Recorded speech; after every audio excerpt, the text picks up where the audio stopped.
Good afternoon, good evening, or good night, everyone, depending on where you're from.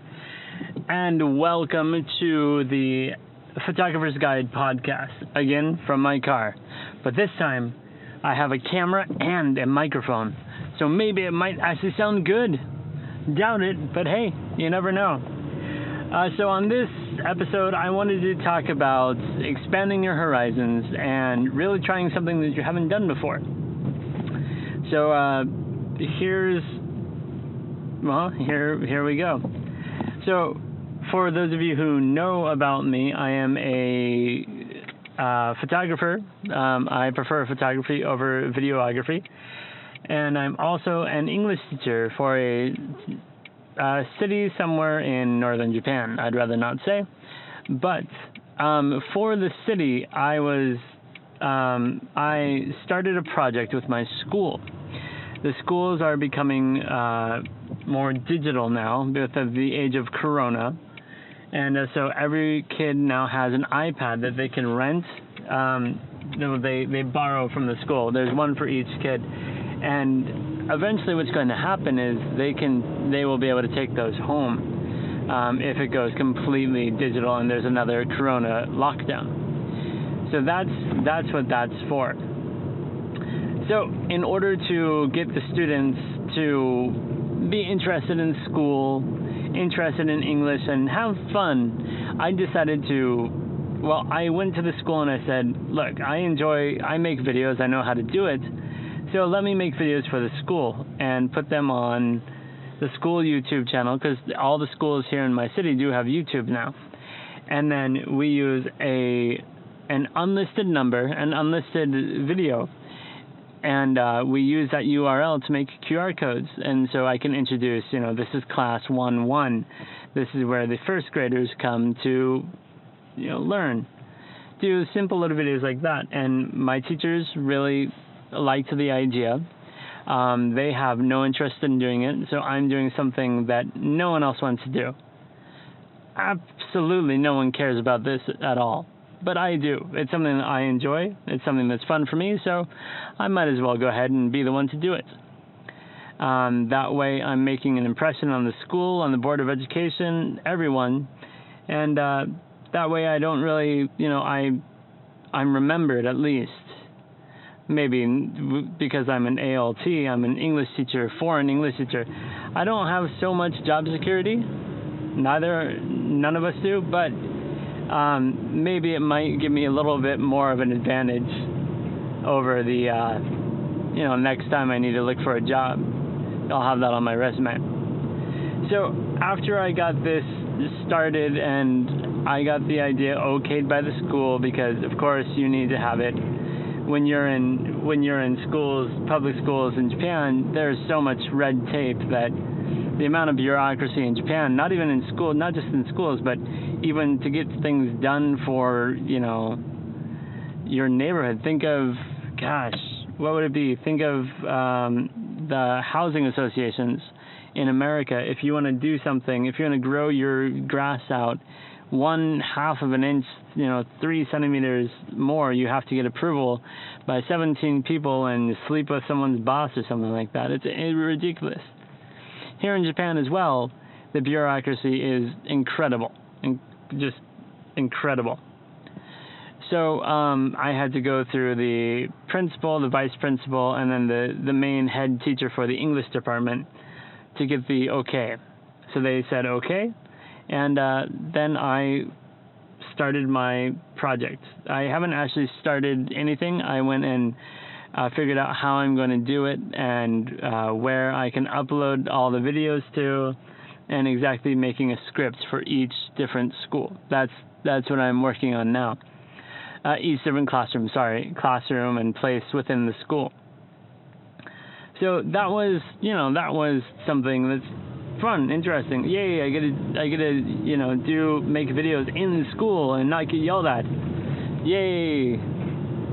So now I'm getting paid to do the things that I like to do. I love taking photos and making videos. It's awesome. It's really something that brings out my creativity, and it really helps me to, I guess, I don't want to say center myself or relax, but it really helps me to, I just enjoy it. And after I take good pictures and I have a good video session, I feel better. To say, I don't know how else to put it, but yeah, I feel better afterwards. So I actually feel exhausted if I have a really involved one where I have to do like 7 different shots for one little thing. That's where it gets a little bit tiring, but at the same time it's so fun because I get to stretch my creativity, something I don't get to do a lot in the schools I work with. So about 2 weeks ago I went to the Board of Education because I had to turn in some paperwork. At the end of every month, you have to turn in your paperwork and you have to say I worked this much, this many hours, and I took off this many days, and blah blah blah blah blah. So I went in, and the person in charge of the Board of Education was like, "Hey, how's everything going in the schools? You got anything going on? We've got to do your end of the year quarterly thingy, whatever." And so I told him, "Yeah, I've got this really cool thing I'm trying to do at the school." And I told him all about the, take the video, do the QR codes, let the kids scan it. And I said, you know what? That's something good for my school. But I would love to see that in all the schools. And not just all the schools. Why not the whole city? And so I discussed it with him. I was like, well, hang on. Is there a way that we can do this for the whole city? And so I talked with him for a little bit longer. And I said, okay, well, I mean, why don't we... I will take this project on.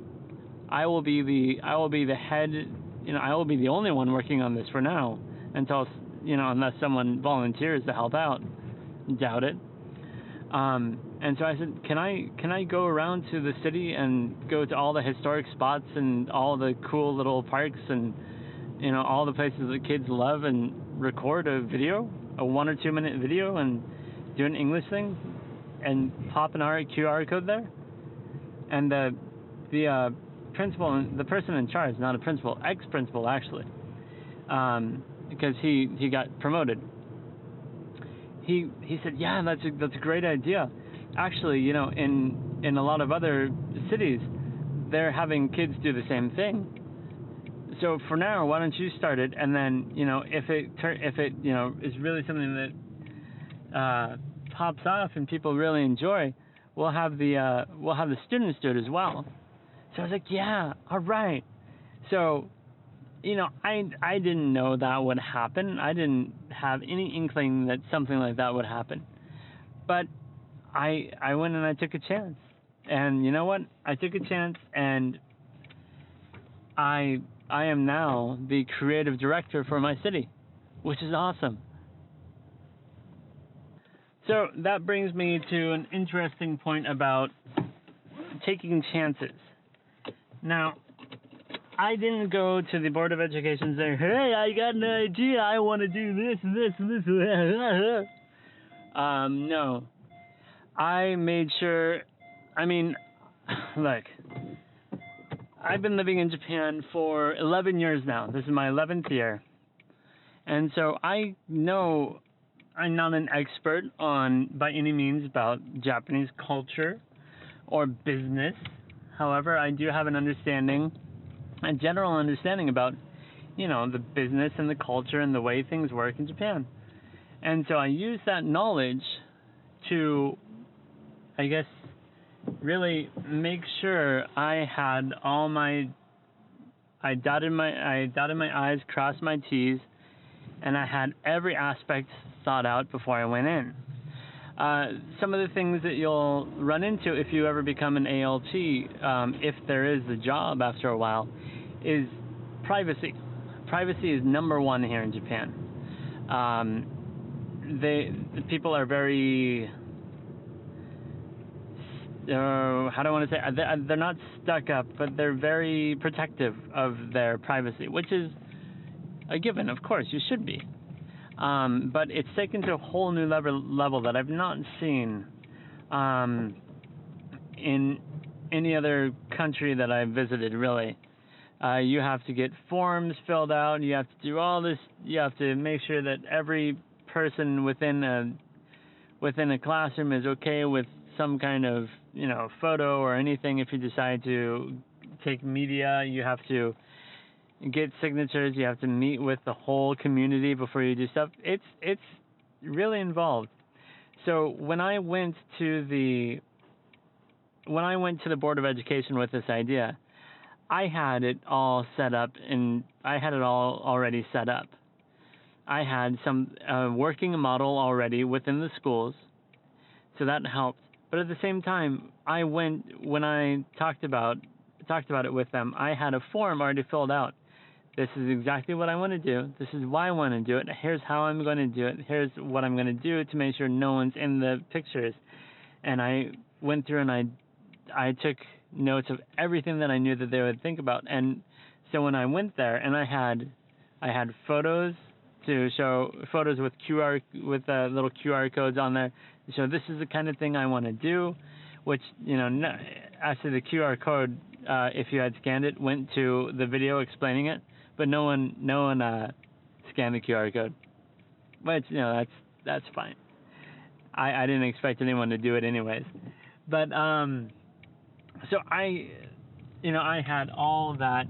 I had all those things in place. But another thing that I did is I made sure, look, I'm literally talking to you right now on a generic action cam, as it's called, not a GoPro. I'm talking to you on a very old used voice recorder with a microphone that has been through hell, really, the things I put it through. But I have the ability to do everything. They've seen my YouTube, which, if you're an ALT and if you have a YouTube, man, you had better tell them right away if you get a job, because they will look through it. They will look through it with a fine comb. They will look through, just like in America, just like in the UK, anywhere else, I imagine. The jobs will go through all of your stuff with a fine-tooth comb if you're in a position that, if you're in a similar position as me.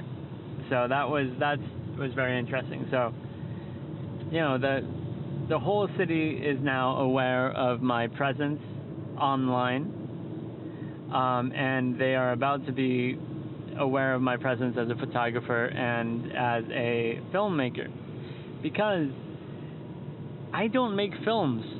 That's the thing. I take photos, but the amount of time I've put into filming over the years has given me the tools to be able to make at least a semi-adequate film, and that's what they're looking for.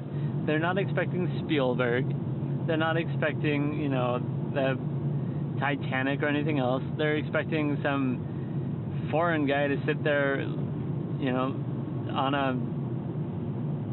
on their film saying, "Hey, this is a park. You can play tag here. Ha ha ha." So, making sure that you have all the ability of everything set right away, right at the beginning, is a surefire way to make sure that you're going to get what you want. Now, at the same time, there's something to be said about saying yes to something you don't know how to do. I've never made for the city that I'm doing the photos from. I have no idea how to make a travel video. But you know what? I gave them the idea. They said, "Do it." "Yeah, we want you to do it." I said, "Okay." I have no idea what I'm doing. Absolutely no idea. But when you do that, that is when you grow. Because I can guarantee you, the person I am now give me a couple months after filming and doing all that, I will have new skills that I never had before. I will learn. And so if you ever have the opportunity to do something that you have no idea how to do it, but you really want to do it, you really want to try, and you think it might be worth it for your future, do it. Learn how to do it. Take the opportunity, and then find a teacher. I know a really good website that can help anyone out. I know two really good websites. One, if you need to look something up, is this website. I'll spell it out here. It's called GOOGLE. Wonderful website. You can find almost anything there. And another one where you can find a lot of tutorials is YOUTUBE.com. They're wonderful. Those two sites, I tell you what, I have learned so much on there. They're amazing. So if you guys ever need to learn a new skill, I mean, those are the places to go. And then, of course, you can get into places like Skillshare, not sponsored, Coursera, not sponsored. If you guys want to sponsor me, that you could. Anyways, so if you get the opportunity to do something and you don't know how, but you think it's possible, do it. Take the opportunity and learn how, and you'll be better on the other side, I guarantee. When you do that job, and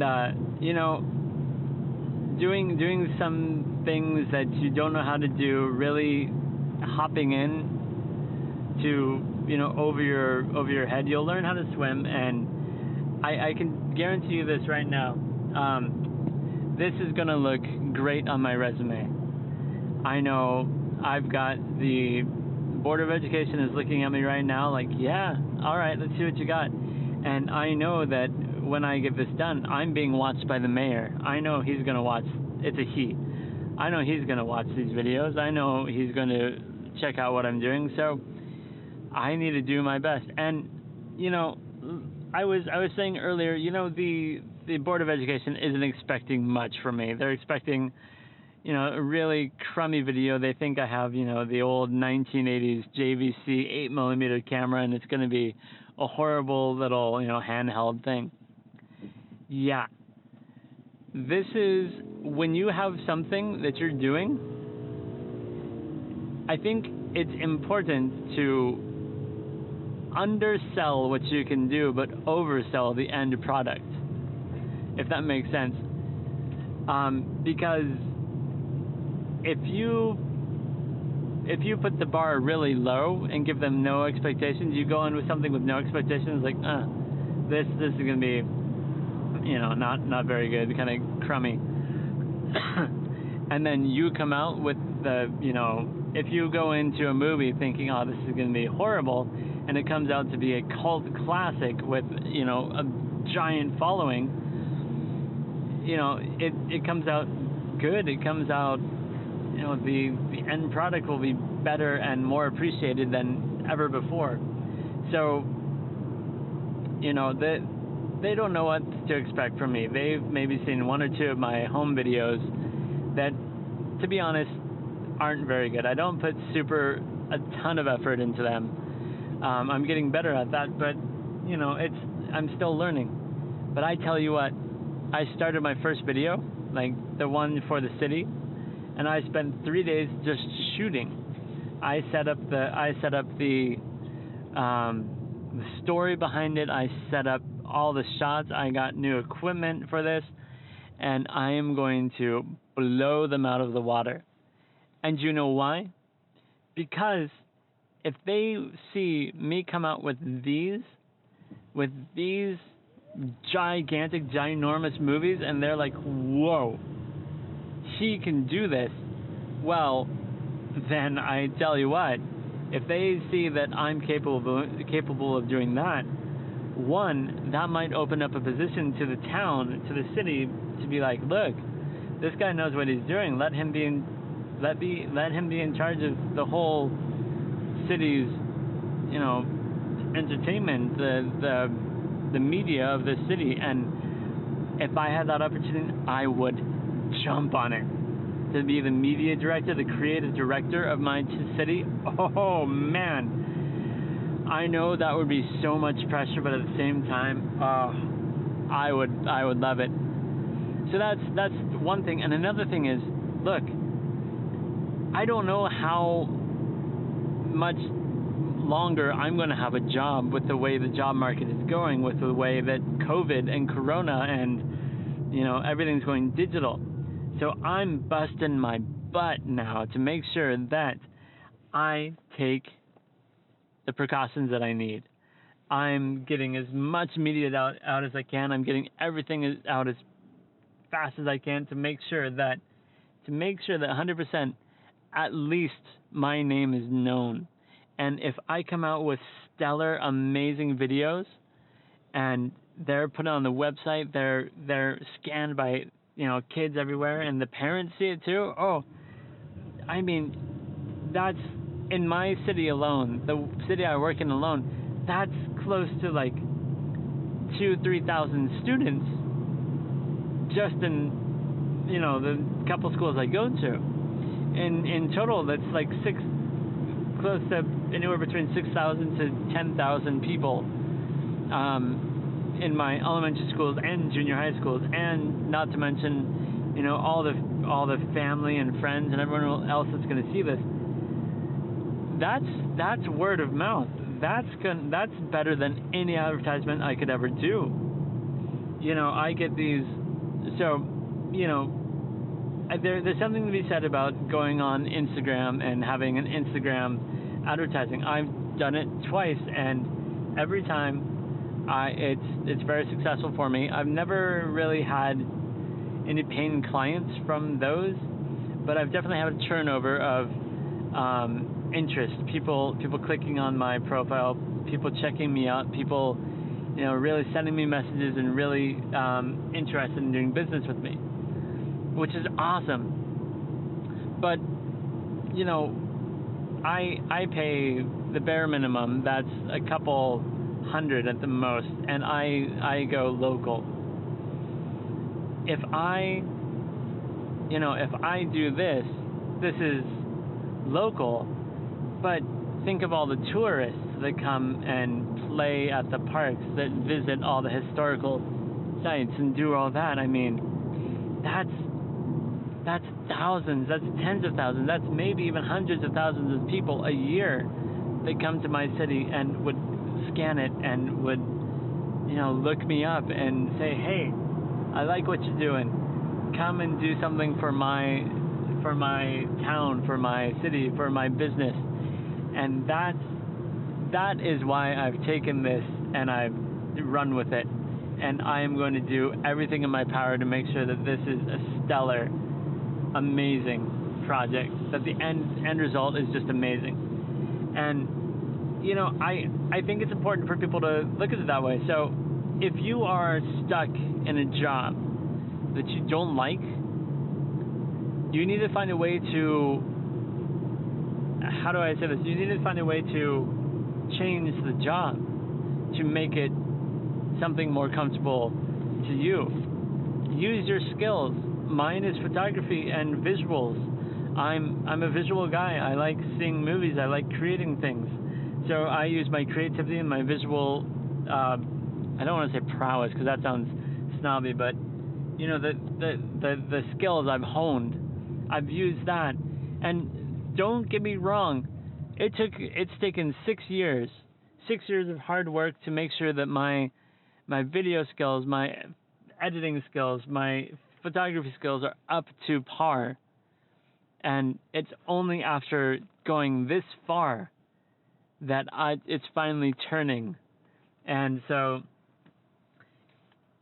if you are in a job that you don't like, you're in something that, it feels like a dead end, but you have a hobby on the side, you never know how that can fit in to something and become a niche market. And I don't know, whatever it could be. Call centers. Maybe you could, if you're a musician, maybe you can corner the market on the call center background music when they're on hold. That's an idea. You could I don't know, other things. You work in a cannery of fish. Well, I mean, think of in San Francisco, the place where they throw the fish. I mean, that's something. You could be a professional fish thrower. It all depends on the way you're thinking. If you think in a direct, straight line, you'll never get to where you want to go. I mean, it's good to have a goal and it's good to set those things, but you have to realize that the way you get to where you want to go is not a straight line. I've seen this so many times, and I think of Chase Jarvis every time I talk about this. Success is not a straight line. No matter how you put it, it's not a straight line, and you've gotta be willing to look at the compass and follow the compass. Look at where the arrow's pointing and not where the map says to go. Because, well, there is no road map, as Chase Jarvis would say. There's no road map. There's no set course. I mean, the guy that just went by me on a motorcycle, for the people watching on the video, I know him. He works for a company close to my house. And the reason I know him is he wears the same exact things every single day. He wears those same pants that he had, black and white, prisoner-style pants. And he's worn those for years, even before I came to Japan, so over 11 years. 12, 13 years, he's worn things like those, and it's only within the past year that his business has finally started to come off, and he's gotten that brand going. I know tons of people. I know a lot of people, not tons, who have started their own business, and it's taken so long for them to finally get where they're going, and every one of them will say it has not been a straight line. It has been an adventure. There's ups, there's downs, there's obstacles, there's people in your way, there's taxes, there's all this kind of stuff. So, but if you keep your mind on the goal of where you want to go, and you just accept that there will be things that get in your way, I tell you what, you will get where you want to go, no matter what. So, to wrap it all up. I think, to wrap it all up, the message of this whole podcast this time has been to take a chance. I think that seems to be a running theme in all my podcasts for some reason, but it's a good theme to have. If you're going to take a chance, plan it out a little bit.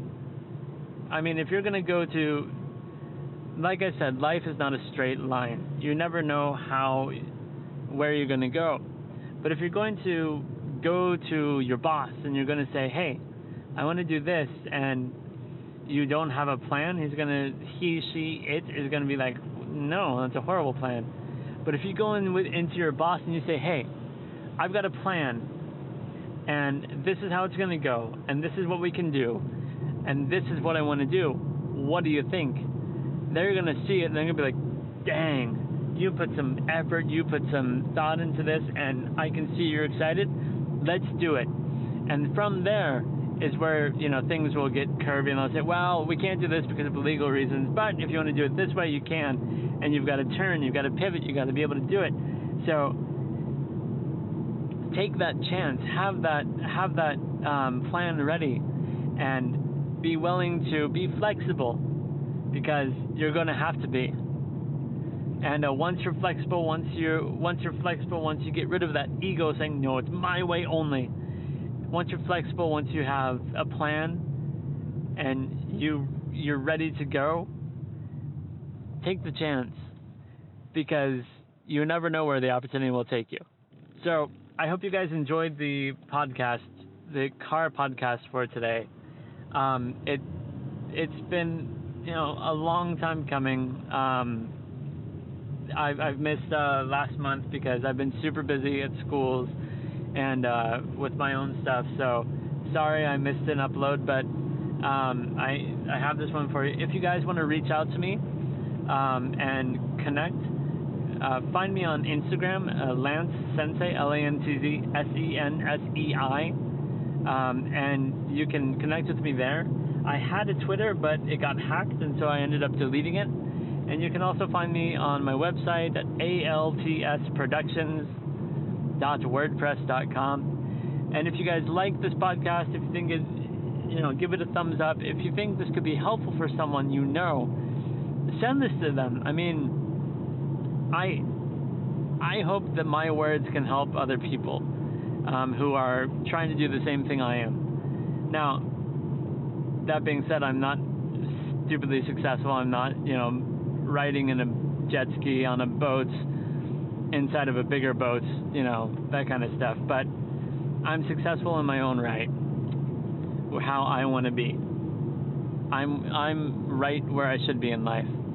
And I hope that you guys find that as well. I hope that if you send this to someone, they can find it as well. So, thanks for listening. Thanks for watching. And thanks for reaching out on social media. If you guys have any questions, always hit me up. I'm all ears. And yeah, I will talk to you next time. Peace.